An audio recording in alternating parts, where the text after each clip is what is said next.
Parce que la Bible dit que pendant que le peuple s'était détourné contre Dieu, il y avait cette femme Jézabel qui régnait sur Israël avec son mari Akab. Et la Bible déclare qu'elle a exterminé pratiquement tous les prophètes, mais elle a honoré les prophètes de Baal. Elle a établi des autels comment on appelle ça, au milieu du peuple d'Israël, et elle imposait le peuple. Elle était en train de contraindre le peuple à adorer ces fétiches, ces choses qui ne sont pas de Dieu. Et Élie va défier cette femme. Tu comprends? D'où Élie a compris que pour que la puissance de Dieu se manifeste, il fallait établir, il fallait rebâtir un autel pour Dieu.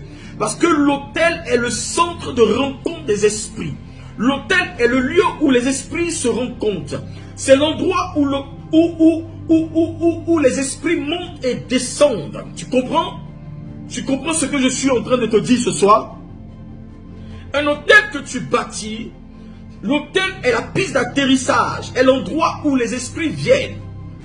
Et ils ont une rencontre avec l'humanité. Ils ont une rencontre avec toi. Ils ont une rencontre avec nous. Tu comprends? Qu'ils soient bons ou mauvais. C'est pourquoi vous voyez, chez nous en Afrique ou partout dans les coins où les gens n'adorent pas vraiment le Seigneur Jésus, ils vont dans la forêt, ils vont dans la brousse ou bien ils vont quelque part. Ils ont des statues, ils ont des statuettes, ils ont trucs. C'est leur hôtel qui est établi. C'est l'hôtel qu'ils ont bâti parce qu'ils ont compris. Un esprit ne descend pas s'il n'y a pas une piste d'atterrissage. C'est impossible. Quand tu voyages, s'il n'y a pas une piste d'atterrissage qui est conforme aux normes pour que l'avion puisse descendre, il va avoir ce qu'on appelle crash. L'avion va rester en l'air jusqu'à ce que le kérosène finisse dedans et l'avion va tomber.